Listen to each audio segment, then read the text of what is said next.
me parece que están todos los que están en mi grupo y del otro grupo que crucé. Bien, nos va a tocar un poquito tocar el tema porque algunos de los copiados tienen y otros no. O sea que fíjense bien si su copiado tiene la parte de tricocefalosis o triquimisticura y enteropernicularis, porque muchos de los copiados no están llegando con eso, ¿de acuerdo? Sobre todo los que recién están emitiendo en la librería o en el lugar donde siempre fotocopian, en fotocopia de la ciencia. Pero bueno, la idea es de que vamos a hacer los dos temas, o sea que vamos a correr un poquito para tener tiempo para las preguntas, ¿sí? Vamos bien. Vamos a comenzar por triquimisticura. La tricocefalosis es la enfermedad producida por el agente biológico triquimisticura. Estas hay de diferentes especies, es en la humana, porque hay para perros, hay para cerdos, ¿de acuerdo? Entonces, todas ellas de alguna forma pueden llegar a infectarnos, pero no llegan a su forma adulta, ¿sí? Muy pocas veces estos parásitos van a poder infectar al humano y de esas pocas veces pueden terminar su ciclo.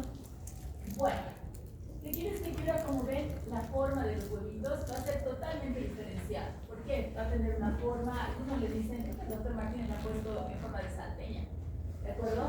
¿Qué me parece que está bien? Porque sí se parece a una salteña. O definitivamente que se parece a un limón, ¿no? Con los dos taponcitos mucosos, a los polos, para que ustedes más o menos se den cuenta. Esa es la parte de huevo, ¿no? O sea, su forma parasitaria en forma de huevo. Pero la otra, que va a ser la forma parasitaria adulta, que es como ustedes conocen el chicote. Sonaba, se me ven, sus papás que están de hilar en algún momento, espero. Pero lastimosamente nosotros no utilizamos el chicote de otros países, ¿no ven? Nosotros digamos que chicote, el sacharani, ¿no ven? Entonces, no tiene la forma de quisacharani, o sea que tiene la forma de látigo, o sea, esa para los animalitos, ¿no? Entonces, vamos a revisar ahora qué forma es esta. De todas formas, dentro de lo que es la historia, esto comienza, pero son como, en realidad se han encontrado en fósiles antiguos los huevos de triquimisticura, igual dentro de los verticulares. Y realmente se ha visto que esto viene de épocas como 800 años. Ahorita vamos a ver antes de Cristo. Entonces vamos a revisar que en 1740 por el anatomista Giovanni Morgagni, que realmente es el primero que ha visto el parásito, o sea, no es que el primero que lo ha visto, sino que lo ha estudiado, ¿no? Y en 1782 el naturista Johann August Bose lo denominó como tricocéfalo porque se parecía a un pelo, ¿sí? Un pelo que se movía. Entonces, en definitiva, le ponen el nombre de tricocéfalo. Esta es toda la taxonomía. Entonces, va a ser un nemátoda. O sea, es un nemátodo, ¿sí? El género va a ser Trichiuris. Y nuestra especie, en realidad, afinidad con el ser humano, va a ser Trichiuris trichiura. Generalmente, este parásito no viene solo. O sea, en general, los contaminados por Trichiuris trichiura o tienen generalmente se asocia muy bien con Ascaris lumbricoides, ¿sí? Entonces, esta asociación de alguna forma hace que el paciente obviamente tenga más exfoliación por parte de los parásitos, más desnutrición y obviamente pérdida sanguínea, ¿sí? Esta es la forma, ¿ve? Forma de chicote. Ahora, de esas dos, como los otros parásitos también los hemos visto, el macho va a tener su colita enrulada, encorvada. Le llamamos pigtail o cola de chancho, ¿no ve? Pigtail en inglés, cola de chancho. Entonces, esos van a ser los machos y las hembritas que siempre son rectas, ¿no? Muy correctas, van a ser rectitas y van a tener todo lo que va a ser el resto en forma de pelo, porque vamos a tener un tercio que va a ser delgado, filiforme, equipado con un estilet. Este estilet generalmente es para que se pueda agarrar a la mucosa del intestino, donde se va a localizar, que generalmente su hábitat va a ser el ciego, el intestino grueso. Entonces se va a afinar en ese lugar y vamos a llegar a succionar incluso en ese mismo lugar, o va a tener los estilets como para poder erosionar la mucosa. Bien, en la parte posterior, que son 2/3, es gruesa, alberga órganos reproductivos, digestivos, tanto macho, masculinos o femeninos. La diferencia sexual, más o menos las hembras, como siempre, son más grandes, ¿no? Los parásitos, digo, los parásitos. Los parásitos va a ser más grande, va a tener 4 centímetros a 5 centímetros, y los los machos de 3 a 4 centímetros. Y como les he dicho, va a tener como un pigtail. Muy bien, tiene un estilete que le va a permitir alimentarse de sangre, porque estos parásitos se alimentan de sangre, ¿de acuerdo? Y tienen esticocitos que van a ser células secretoras que van a facilitar de alguna forma con algunas enzimas para el ingreso, ¿no? Para que ingresen a nivel de tejido. Su longevidad, nosotros habíamos visto en ancilostomos duodenales que algunos vivían hasta 3 años, otros hasta 10 años. Este vive hasta los 8 años. ¿Eso qué permite? Si es que este parásito vive 8 años en el organismo del ser humano, ¿qué pasa? Pues se puede reproducir, puede tener huevitos, puede volver a reproducir más huevitos. Entonces nuestra carga parasitaria en general va a elevarse, pero no solamente eso, sino que van a ser totalmente infectantes. Bien. Se hace perpetua. En realidad nosotros tenemos todas las características del parásito que van a ayudar al parásito a subsistir y todas las características del hospedador que permiten que este subsista. ¿De acuerdo? Entonces, ¿qué tenemos? En cuanto a los huevos, la forma, como dice aquí, forma de limón o salteña, tiene tapones mucosos a los polos, solo en los polos. Tiene 3 capas. Una capa que va a ser la lipídica, la que va a ayudar a que resista a ácidos de desecación. Acuérdense que el intestino también tiene la parte de acidificación y tiene un equilibrio. Entonces, en realidad, esta externa capa lo que va a hacer va a ayudar para que resbale y que ayude a mantener la lubricación del parásito. En realidad, el huevo. La media que va a ser quitinosa, que va a ayudar a que sea todo lo que tenga quitina, es estructura. Entonces, va a ayudar a que la estructura sea fuerte. Y la interna vitelina que va a nutrir a lo que va a ser el embrión dentro de lo que va a ser la larva posteriormente para que pueda tener un desarrollo adecuado. ¿Cuánto duran? Bueno, sobreviven meses al medio ambiente y se dice que estos parásitos incluso pueden llegar a soportar bajo cero, o sea, temperaturas muy bajas. ¿Ok? ¿Cómo va a ser? Nuestro ciclo es fácil. De estos 2 parásitos, capaz son los ciclos más sencillos que tenemos, entre los cuales la invasión es con los huevos larvados, que van a ser los L3. Acuérdense, siempre el larvado, cuando pongan mecanismo de infección, pues coloquen todo lo que es alimentos, puede ser agua contaminada, con huevos larvados de tal parásito, o sea, del que le llegue, ¿no? Porque si no colocan eso, pues realmente la respuesta del mecanismo de infección está mal. La eclosión en realidad se realiza a nivel de lo que va a ser el estómago o el intestino, donde vamos a partir de los jugos gástricos, jugos intestinales, enzimas pancreáticas, pues la larva se va a liberar, al igual que los otros parásitos que hemos visto, los larvados. La migración de la larva madura en el ciego y el colon. ¿Por qué? Porque esta se va a dirigir a través de lo que es el intestino delgado, duodeno, yeyuno y ilion, pasa la válvula ileocecal y se queda en el ciego. Su lugar favorito es el apéndice. Por eso muchas veces nosotros tenemos pacientes quirúrgicos por triquilisticus y sacamos el parásito, todo obstruyendo el apéndice. Muy bien. Entonces estos huevos en realidad llegan a la tierra, se desarrollan hasta ser L3, acuérdense, y posteriormente llegan a ser los infectantes. Cuando pasa al ciego, pasa a través de lo que va a ser el intestino grueso y eliminamos los huevitos, que son los huevitos embrionados, que necesitan prácticamente su desarrollo. Bien, estas son las endoscopías que he podido recabar, donde quería que vean cómo en esta parte, fíjense, en este lugar, ven que hay una parte que está fija en la mucosa y el resto está libre, ¿sí? Entonces, es prácticamente la característica de este parásito, por lo menos para los endoscopistas, lo que nos importa es cómo está, ¿no? Hoy día estaba hablando con mis alumnos y les decía que ancilostómidos en general se van como penetrar en la mucosa y se ve como una capita que los cubre, ¿sabes? Porque se meten a la mucosa muy finamente. En cambio, esos tienen una porción que se mete y la otra que está libre, ¿sí? Hasta que lo ves así. Tiene una acción patógena que va a ser traumática, donde va a utilizar, lo que hemos dicho, el estilete, ¿cierto? Vamos a tener también que va a tener una fijación del parásito, va a ocasionar espasmos, diarrea, tenesmo, todo de acuerdo a qué? A la carga parasitaria, ¿de acuerdo? Igual va a tener toxinas en las cuales va a emitir su propio organismo. Y dentro de estas toxinas hay unas enzimas y antígenos que van a producir una disfunción intestinal.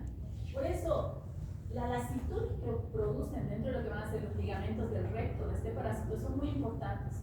Esas enzimas que tienen, esas contracciones dolorosas que van a producir, prácticamente esa fibrosis que va a ocasionar en alguna parte de los tejidos, va a ocasionar que una parte se fije y la otra parte se laxe.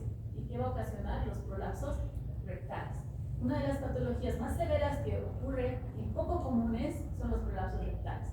Generalmente ocurre más en niños, es verdad, pero yo he visto muchos adultos mayores que pues tenían prolapso rectal. Íbamos a revisar al paciente y lo que veíamos era en la mucosa los tricocéfalos, ¿no? Estaban ahí todos moviéndose. Entonces, aparte de esto, aparte de ocasionar ese tipo de problemas como la lasitud de algunos de los ligamentos a nivel del recto, por esa toxicidad, va a ocasionar también la pérdida crónica de sangre, su exfoliación, ¿no? Porque ellos se van a alimentar de eso, y va a ocasionar igual una anemia ferropénica, como es la anemia ferropénica, microcítica y hipocrómica. Bueno, ya que conocen al parásito, vamos a ver cuánto de esto nos puede a nosotros favorecer o perjudicar dentro de lo que va a ser la carga parasitaria. Entre esto va a ser una intensidad leve, con una carga parasitaria menos a 1000 parásitos, pues en un recuento de huevos, no les digo con un CATO-CATS.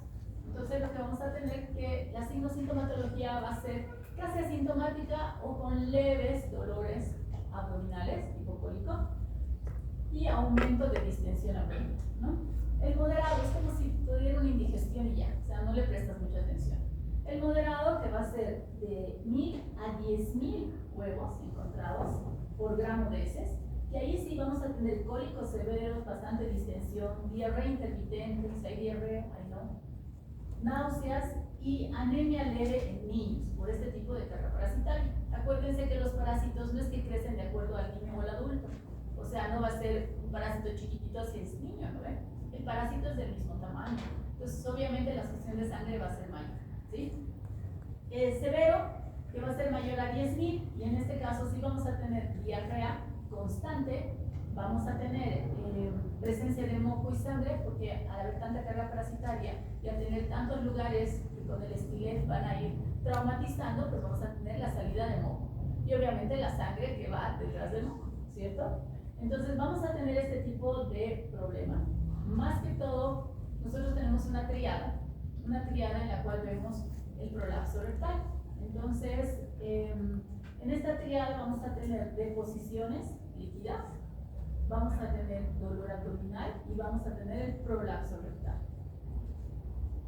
Ok, en los niños, a partir de una alta carga parasitaria, lo que más va a preocuparnos es que tenga una dificultad en el desarrollo. ¿Por qué? Porque si este paciente es anémico, ¿qué es lo que va a pasar con la oxigenación? Va a disminuir. Y si tenemos poca oxigenación a los órganos, el desarrollo no va a ser el adecuado, ¿cierto? Y si no va a ser el adecuado, este paciente va a tener un desarrollo menor al resto de niños que no están parasitados, ¿de acuerdo? Tanto en la parte de tamaño, peso, talla, como también en el tema cognitivo. Acuérdense que mientras mejor oxigenados estamos, mejor pensamos, ¿cierto? La población vulnerable, generalmente los niños chiquititos, ¿no? Los niños pequeños, que van a ser los que más dificultades van a tener. Si tienen alta carga parasitaria, peor aún. El mecanismo patógeno va a ser la infiltración del parásito, que esto nos va a dar el aumento de eosinófilos y neutrófilos. Acuérdense de eso. La anemia hipocrómica y microcítica, que va a ser por pérdida de sangre de aproximadamente 0.005 ml día por cada parásito. O sea, si son más de 10.000, como hemos visto, imagínense, chinpluma, ¿no? Más o menos 5 ml día, que para un niño pequeño es bastante. Es como irle sacando 5 ml, 5 ml, 5 ml de sangre por jeringa todos los días. ¿Ven? Hemorragias petequiales, porque aparte de esto definitivamente dejan sus lesiones a partir del estilete. Entonces cortan, dejan y dejan la lesión. Eso es lo patognomónico, que cuando uno hace colonoscopía lo que vemos es a nivel de lo que es el colon derecho, vamos a ver varias petequias, como pequeños moretitos en el intestino. Infecciones como lesiones mecánicas, como la inflamación local, edema, hemorragias. Por lo mismo, cuando nosotros tenemos daño del intestino a partir de lo que va a ser la mucosa, el intestino reacciona. ¿Qué hace? Se paraliza. O sea, se pone, no existe el peristaltismo adecuado, ¿de acuerdo? Hay momentos. Hay un momento en el cual nosotros no tenemos mucha inflamación. Entonces, ¿qué trata de hacer? El organismo trata de defenderse y trata de evacuar lo que está inflamando cuando tenemos una leve inflamación. Cuando esta inflamación persiste y no hemos podido sacarla con el peristaltismo que tenía, por eso se da la diarrea, se paraliza. Por eso es intermitente las diarreas que ocasiona este parásito, porque hay momentos donde empieza el peristaltismo o se paraliza, dependiendo cuánta inflamación tengas a nivel de lo que va a ser la mucosa. Entonces vamos a tener inflamación local, edema, hemorragia, colitis disentéricas, vamos a tener la diarrea crónica y entre ellas prolapso rectal, apendicitis, como les dije, parásito que se mete en el lugar y causa también problemas. No es que ahí se queda, sino que empieza a hacer sus erosiones con su estilo. Y dolor abdominal. Las infecciones severas, dolor cólico, diarreas seminolentas, el pujo y tenesmo, que son totalmente patognomónicos en una infección severa, porque el paciente no deja de tener la sensación de querer entrar al baño, seguir defecando. Entonces se queda en el baño, sigue pujando, se para y otra vez tiene ganas, otra vez va a pujar. Entonces, definitivamente, eso más las enzimas tóxicas que emite este parásito hace que pueda tener el paciente prolapso rectal. ¿De acuerdo? Entonces, tenemos pujotenesmo, desnutrición severa, retraso de crecimiento en niños, y el signo clave en los niños son los dedos en palillo de tambor. Nosotros tenemos estos mismos dedos en los adultos, pero son generalmente patognomónicos de una enfermedad cardiovascular, ¿no? O sea, ¿qué significa? O cardiopulmonar, mejor dicho. ¿Por qué? Porque hay pacientes que tienen cor pulmonar crónico, o sea, significa corazón, pulmón, de alguna forma patológicos, donde a la falta de oxigenación tenemos los dedos en palillo de tambor. Pero no son pues patognomónicos de un niño. Cuando ustedes vean a un niño que tengan los deditos delgaditos y aquí en la punta una bolita, como tamborcito, como los palillitos de tambor, pues en realidad son patognomónicos de parasitosis. Y la parasitosis patológica para esto va a ser los métodos diagnósticos. Vamos a tener, cuando nosotros vemos colonoscopía, la directa toma de biopsia, en la cual podemos hasta recopilar definitivamente el parásito, ¿no? Y lo podemos ver en su magnitud más directa. La observación del prolapso rectal durante el examen físico, tiene prolapso y ves ya los puntitos que deja, las lesiones que tiene y también al parásito en el lugar. La identificación microscópica se le realiza por medio de coproparasitológicos, donde vamos a ver las características de los huevitos que van a ser en forma de limón o con los taponcitos en los polos, o también en forma de un barril, se dice. Y la técnica para verificar cuánta carga parasitaria, como hemos visto, sugerible, es hacer catocans, para ver cuál y cuantitativamente de qué se trata, cuánta carga parasitaria, cómo tenemos que tratar al paciente, porque de acuerdo a esto también vamos a hacer el tratamiento de cuánto tiempo y cuánto le vamos a dar. La asociación de la gravedad, hemos dicho, menos de 1000, asintomático, mayor a 10.000, hasta probable prolapso rectal, pero en general disentería, que significa diarreas con moco y sangre, que eso es lo más común. Lo menos común es el prolapso rectal, chicos, les pregunta el examen también así. Importante la correlación clínica de acuerdo a lo que va a ser la desnutrición y la anemia, porque les he dicho que estos parásitos no vienen solos, muchas veces vienen acompañados de ascariluricoides, de acilosconidios, etc. Entre todo este tratamiento, yo trato de desglosar un poquito más, pero ya se los dejo, ¿de acuerdo? Para que ustedes revisen bien las dosificaciones que les va a servir. En estas dosificaciones vamos a tener el mebendazol, que va a ser uno de los más elegidos, con dosis de 2 veces al día, 3 días, o sea, cada 12 horas. Y el mebendazol, que le vamos a dar, que es el de 500 miligramos, que es una sola dosis, que ese generalmente utilizamos para un tratamiento de desparasitación masiva, que siempre los califico a mis alumnos. El albendazol, 400 miligramos, para adultos, una vez al día por 3 días. O para niños, 200 miligramos bioral, igual, una vez al día por 3 días. La ivermectina, que también nos sirve mucho, 200 kilogramos peso bioral, una vez al día por 3 días. Y el tiabendazol, me gusta mucho el Troxil, que según protocolo local vamos a ver cuánto le podemos dar. Generalmente hay resistencia a algunos de los albendazoles, entonces lo que hacemos es darle tiabendazol. Bien. ¿Qué vamos a hacer en cuanto al control? Bueno, en realidad prevención, ¿no? ¿Qué vamos a hacer? En prevención vamos a hacer higiene, saneamiento. Higiene en cuanto a profilaxis, lavado de manos después de defecar y antes de comer. consumo de agua hervida o filtrada, el saneamiento, que es el control, eliminación adecuada de excretas, prohibición de uso de heces como fertilizantes, tampoco hacer el riego con aguas hervidas o el buen tratamiento de aguas. Lo importante también tener el agua segura, que es el WASH. ¿Cuál es la epidemiología global? 1.05 millones de infectados que van a ir a los países pobres, ¿no? O sea, África y Latinoamérica, así nos tienen, ¿no? Cartel rojo, estamos mal. Factores de riesgo, pobreza, falta de acceso al saneamiento y sobre todo el tipo de clima.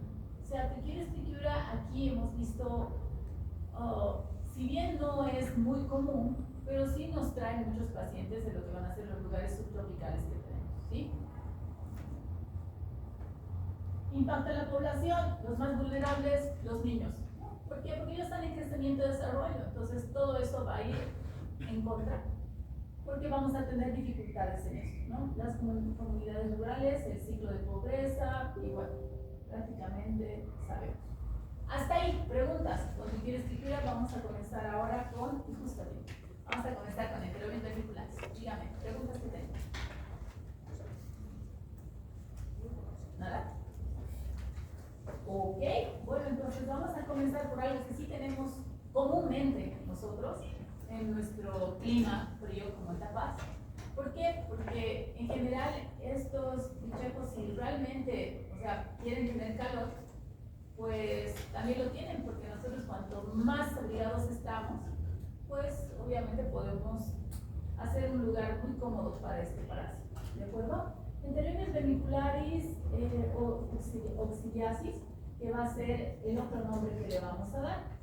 Ahora viene, este es el trabajo que ha hecho el doctor Martínez con la doctora de Manalí. No sé si han bajado en algún momento a ver, pero es un trabajo de momias, ¿sí? Donde han encontrado, a partir de las momias, han encontrado algunos coprolitos de las momias, ¿no? Y en estos coprolitos lo que han encontrado son huevos de Enterobius vermicularis. Entonces se dice que más de 7.837, bueno, en el año 7.837 a.C., pues ya existían estos coprolitos, que son esas momias de ese tiempo, que los nombres comunes son el piul y el pivor. Entonces, ¿qué significa esto? Que ya desde esas épocas, pues nosotros teníamos enterobios vermicularis. Y es muy interesante para ver el tipo de genética que tienen. Están haciendo el trabajo de la genética de estos parásitos. Bueno, para ver qué tanto han cambiado. Parece que son más antiguos que nosotros, o sea que no se sientan importantes, chicos.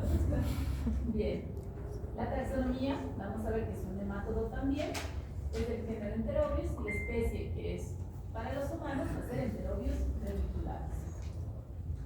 Vamos a aprender la diferenciación también de las hembras y machos. ¿Cómo eran los machos? Eran curveados, ¿no? Y las hembras, rectas. Bien.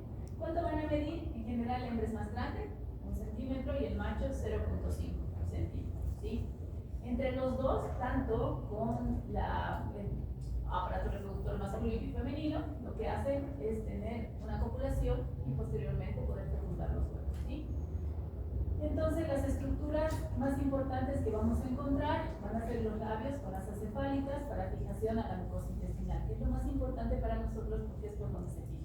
Eso es en adultos, porque vamos a ver ahora en los huevos, donde si bien la forma es plana de un lado, convexa de otro, tiene una forma de D. Se van a acordar, D y es transparente. O sea, cuando la vean al microscopio, van a imaginarse, es una D y es como si tuvieran la micropunta alrededor de, porque es cristalino, ¿sí?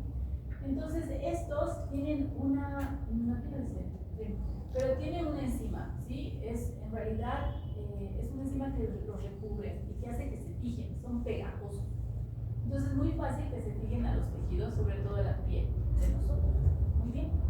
Las características contienen una larva enroscada en su interior, o sea, tienen que ir de huevos fundados, embrionados, a larvados. ¿Ok? Son translúcidos, visiblemente directos desde el microscopio. Así, tal cual está en esta imagen, van a encontrarlos en el microscopio. Los acercan más y lo van a encontrar así. Muy bien, infección. Es muy sencillo infectarse, chicos.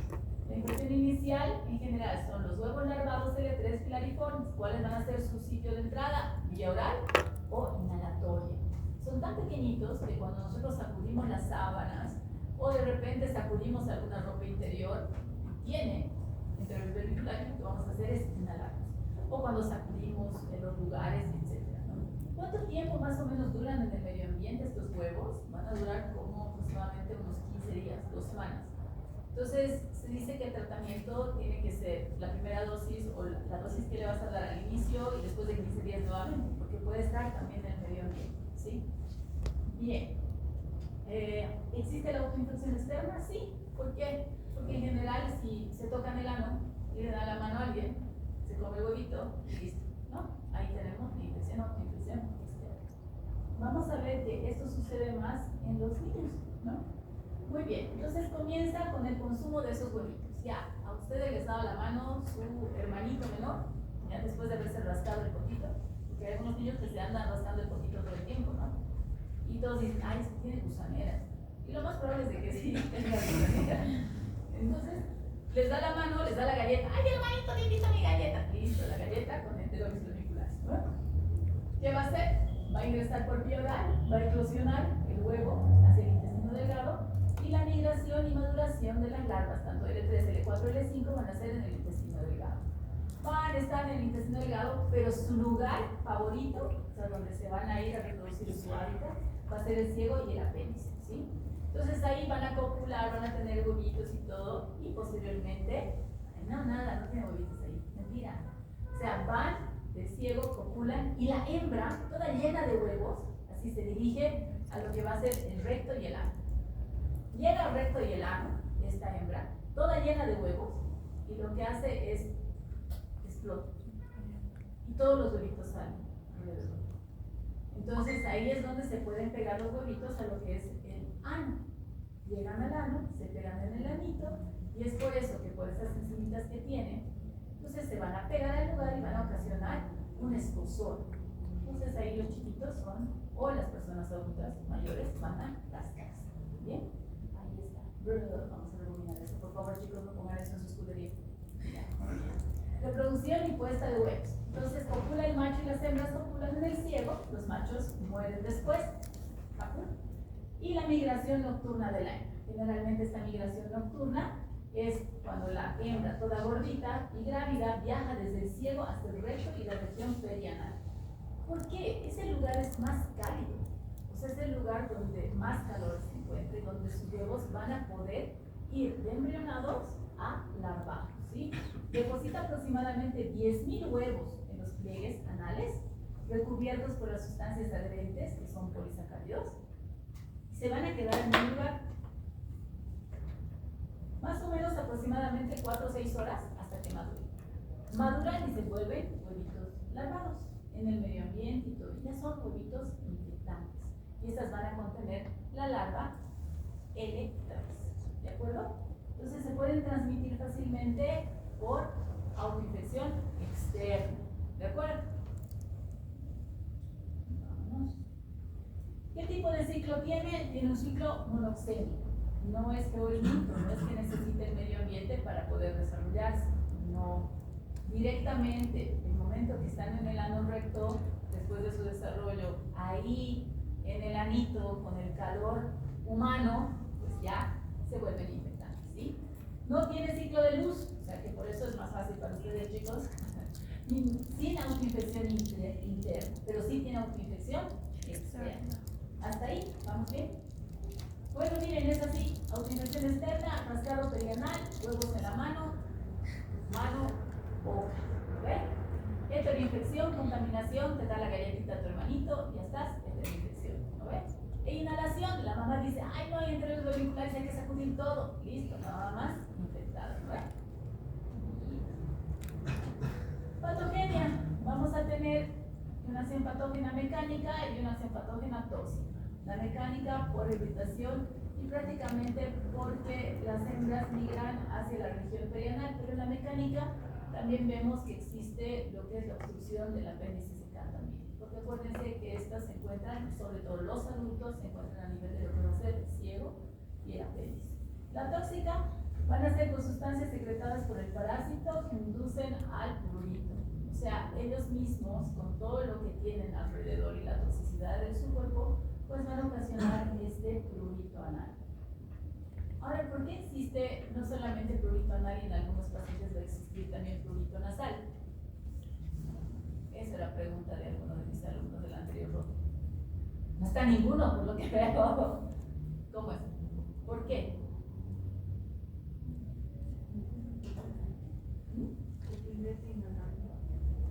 No. En realidad, porque las acciones tóxicas que tiene este paciente van a generar también inmunoalergénicas. Entonces, cuando los niños tienen algún problema de rinitis alérgica, por ejemplo, les va a afectar bastante. Entonces, esta acción patógena inmunoalergénica va a hacer que se tengan que rascar la nariz también. Síntomas principales: prurito anal nocturno intenso por la migración de la hembra. ¿De acuerdo? En los niños, estos niños generalmente son niños inquietos, irritables. ¿Por qué? Porque si se sientan y tienen escozor, pues no, a veces dices, a ver, sentate, pero como tuvieras un gusano, ¿no ven? Sí, realmente, probablemente tenga un gusano, entonces no subestimen. Entonces, ¿qué sucede? Estos niños están irritables, o sea, no quieren, o sea, se sienten tan inquietos porque se sienten incómodos. Imagínense que a ustedes les escuece todo el tiempo el poquito. Imagínense cómo van a estar, ¿no? Entonces los niños no pueden estudiar bien, no pueden analizar, no pueden sentarse a comer bien. En la noche se empiezan a rascar. Existe lo que es el bruxismo. ¿Por qué hay bruxismo? ¿Se han preguntado? ¿Por qué hay bruxismo? ¿Qué es el bruxismo? Dani, tú sabes, yo sé que sabes. ¿Qué es el bruxismo? Cuando rechinan los dientes. No sé si a alguno les ha pasado. Están en la noche y les dicen, han chillado, han rechinado los dientes. Mientras duermen. ¿No? ¿Nada? ¿Nadie? Bueno, en realidad, en este caso tiene que ver más con las hormonas, ¿de acuerdo? Cuando un niño está muy inquieto, cuando está nervioso, irritable, ¿qué tipo de hormona es la que sube? Cortisol. No. ¿Qué? ¿Qué tipo de hormona va a subir?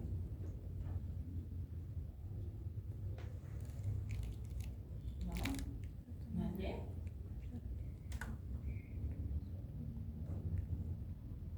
¿Qué tipo de hormona cuando uno está estresado sube? La adrenalina, ¿no?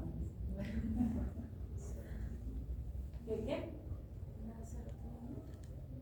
No, serotonina no. ¿Cuál es más? Es verdad, tiene que ver con el cortisol, pero ¿cuál más?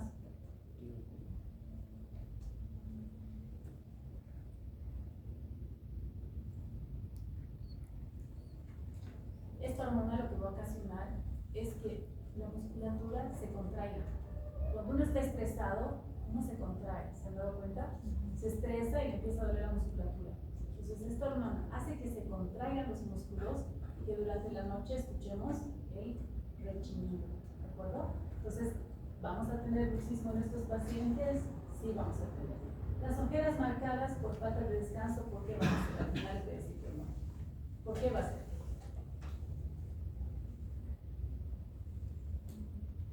Las ojeras. Ah, sí. No, porque no duermen, ¿no ven? No están durmiendo los niños. Ah, pues, no sé qué pasa con ustedes en las teóricas, chicas. Bueno, y las complicaciones en signos asociados. En la autoinfección externa vamos a tener el rascado y sobre todo se recomienda que estos niños tengan las uñas bien cortaditas, ¿no? ¿Por qué? Porque ¿dónde te infectas o te reinfectas? Cuando tienes onicofagia. Que yo os veo a muchos de ustedes cuando están mordiéndose las uñas, ¿no? Infecciones genitales en niñas, sí, porque estas pueden también tener migraciones externas, que significa pueden ir a la vulva, pueden ir a la vagina, entonces producir infecciones a nivel de lo que va a ser la vulvovaginitis, o también van a tener alteraciones gastrointestinales, como inapetencia, perder peso. Estos niños, como están inquietos y no quieren nada, están con insomnio, no han dormido bien, pues en realidad ni siquiera están apetecidos. Ok, ¿qué tipo de diagnóstico vamos a hacer en nuestros pacientes? Vamos a utilizar el test de Graham. ¿Cómo es el desarrollo del test de Graham? Es mediante tela adhesiva, ¿sí? O sea, si ustedes les preguntan, por ejemplo, cuál es el principio de la técnica del test de Graham, tienen que colocar el scotch, ¿no ven? la tela adhesiva con la cual vamos a captar a los huevos a nivel de región perianal. Entonces la efectividad generalmente es de 50% con una sola muestra y aumentamos la sensibilidad a un 90% cuando tenemos 3 muestras, como se da, por ejemplo, en las muestras de grupo parasitológico seriado, en este caso desde Graham seriado. Las recomendaciones en realidad son no lavar la zona anal ni defecar antes del test. Generalmente se toma la muestra, pues ¿está bien? Ok, generalmente estas muestras se van a tomar en lo que es en la región perianal y ya me estoy olvidando. Y siempre que nosotros vamos a tomar la muestra, como son niños, y son niños pequeños, sean niños grandes, pues la verdad es tener a alguien en compañía de ustedes, en realidad la madre, ¿no? Porque como es una región íntima, es importante saber la parte legal. Si por ejemplo el que va a realizar el test va solo y empieza a hacer la recolección de los huevitos, creo que lo que va a pasar. No, tranquilo.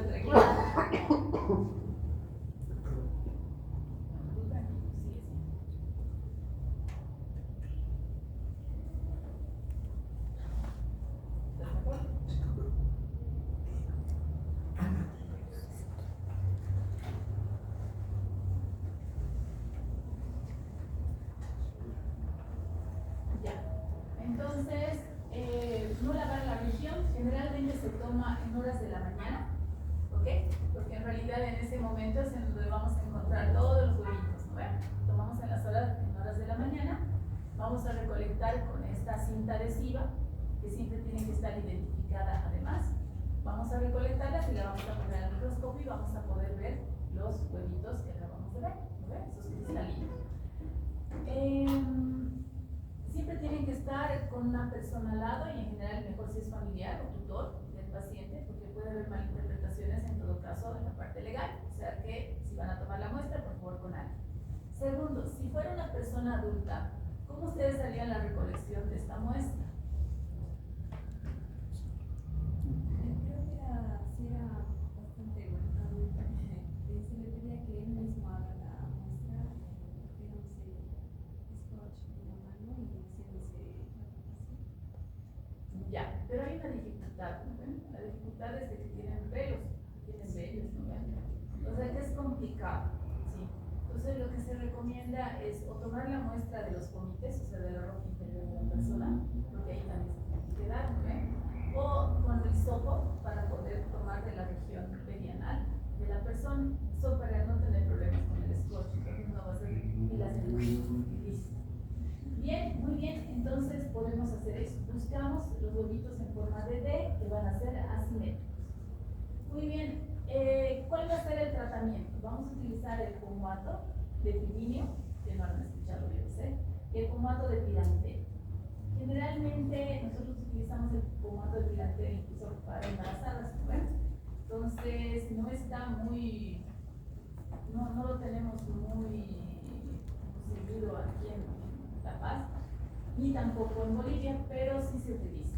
Ahora el mebendazol, que generalmente es el que utilizamos tanto para hacer desparasitaciones masivas y de amplio espectro, porque han visto que el mebendazol les cubre una alta gama de parásitos. Y lo que hacemos es darles, de acuerdo a las dosificaciones, vamos al pomato de pirantel, que es el que más conocemos, de 11 miligramos kilogramo, dosis única, y en niños mayores de 2 años. El mebendazol, que les vamos a dar 100 miligramos, dosis única, repetida a las 2 semanas. Acuérdense que el mebendazol en triclídriz lo damos hasta en 500 en dosis única, ¿verdad? Entonces aquí bajamos un poco la dosis, pero sí tenemos que repetir la dosis 2 semanas después. Y la efectividad es 95%. ¿Por qué damos 2 semanas después nueva dosis? Porque sobreviven 2 semanas los huevos. Exacto, porque en el medio ambiente 2 semanas sobreviven los huevos. Entonces, para tener la seguridad de que no te has vuelto a contaminar, pues te vamos a dar en ese momento. Las medidas complementarias es tratar toda la comida para evitar infecciones y repetir el 3 desde Graham 2 a 4 semanas para verificar la eficacia. ¿De acuerdo? Estoy en teórica. Perdón, chicos. No te preocupes porque la chica del lago tiene. Nos va a dar. ¿Ya? Listo. Perdón, chicos. Ya. La epidemiología, la distribución es cosmopolita, se fija en varias regiones.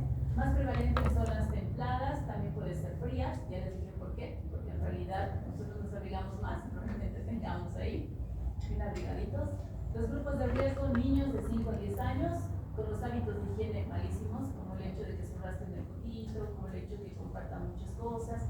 Hay algo muy importante, hay algunos de esos niños que ni siquiera es porque dependa de ellos, pero los lugares donde más heterobios verticulares se ha visto son en los hogares, ¿no? Acuérdense que en los hogares, eso lo he visto yo, o sea, en algún momento que iba a atender a algún niño del hogar, lo que he visto es de que su ropita, por ejemplo, primero que no la planchan, ¿no? Se la dejan ahí. Y segundo, que la tienen toda para todos. O sea, que ponen, por ejemplo, para los niños de 5 años, para los niños de 5 a 7, de 7 a 10, así. Tienen todo localizado y toda su ropita está para todos. O sea, que el chiquito que viene, agarra su ropita, cualquiera fuera y se pone, ¿no? Entonces, en realidad, comparten la ropa interior, comparten mucho de los comités, entre ellos, obviamente las sábanas y todo eso. Entonces, prácticamente los lugares de hacinamiento, los hogares, los asilos de ancianos, todos estos sí tienen una gama intensa de lo que va a ser el heterobios verticularis, porque es una de las características. Entonces, la transmisión va a ser fecal, oral, va a ser inhalatoria, principalmente en hogares, escuelas o guarderías. Otro lugar donde se contaminan fácilmente es en las guarderías, ¿no? Hay tanto niño y cualquier niño que agarre y tenga heterobios va a contagiar al resto. O sea, que generalmente cuando se encuentra uno hay que tratar a todos. Por eso se dice que si un niño en una familia está enfermo, toda la familia se tiene que desparasitar. Pero este niño no solamente está con la familia, también está en el colegio, en la guardería o en la escuela. Entonces deberíamos hacer lo mismo en la escuela. ¿De acuerdo? Muy bien, aquí vemos hacinamiento, instituciones, los hábitos higiénicos deficientes. La profilaxis, vamos a ver que vamos a tener que tener una higiene personal, como lavarse las manos después de usar el baño, antes de comer y despertar, cortarse las uñas cortitas, algo que muchos de ustedes lo han visto, que ya tienen que empezar a tener el hábito, porque para ser médicos, y todo se nos mete debajo de las uñas, chicos. Entonces, ¿qué tenemos que hacer? Tenemos que cortarnos las uñas, ¿no? No podemos tener las chicas uñas largas. He visto chicos con uñas largas, asumen que es porque tienen que tocar guitarra, pero ni eso no es. O sea que en realidad tienen que cortarse las uñas. Y recomendar que los niños siempre tienen que estar con las uñitas cortadas. Evitar el comerse las uñas y obviamente el rascado anal. El manejo de ropa, no sacudir las sábanas solo para la cama, los huevos pueden estar ahí, parecen como aerosoles, ¿no? O sea que pueden ir a cualquier lugar y te pueden contaminar. Lavar siempre con agua caliente, que significa mayor a 60 grados. No sé si alguno de ustedes lava mayor a 60 grados, ¿no? Pero habría que lavarlas así, más o menos como hervirlas, ¿no? A 60 grados, sábanas, pijamas y toallas. Pero en realidad también sirve mucho el planchado. O sea, porque sí vamos a tener mayor temperatura en el planchado, entonces al planchar también estos parásitos mueren. Exponer al sol, luz UV, inactiva los huevos, los deja sin su capita. Acuérdense que tiene una capita que es lipídica, que ayuda a que no se deseque. O sea que si ellos quedan al sol, perfecto, ¿no? Vamos a poder erradicarlos. Luego podemos dejar al sol los juguetes, porque acuérdense que no todos los juguetes los vamos a poder meter a la lavadora, lavarlos a 60 grados. Imagínense al peluche favorito de su hermanito, meterlo, complica. Usar pijamas ajustadas para reducir contacto humano en la zona anal. O sea, que los chiquitos tengan como las calcitas para no tener que meterse. Ya que se rascan de forma externa, digamos, pero hay que no metan su manito en la. El tratamiento tiene que ser para todos los miembros del hogar. Yo diría ahí también, si es que están en escuelas o algo, a todos sus compañeritos, además de incluso el profesor. Educar a los niños sobre las higienes con respecto a manos, no compartir objetos personales y vigilar los brotes en escuelas o guarderías. Entonces, esas serían las recomendaciones familiares que yo espero que ustedes hagan a las familias cuando estén listos. Bien, bueno, espero que les haya gustado. Lo he hecho con mucho cariño para ustedes.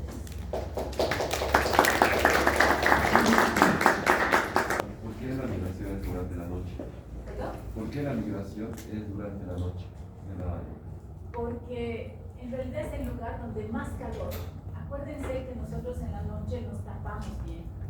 Entonces, al taparnos bien, lo que va a haber es mayor temperatura en el lugar. Entonces, justo se van al lugar más calentito, que es el ano recto. Entonces, en el recto, donde prácticamente va a explosionar y los huevos van a poder estar. Es por eso que es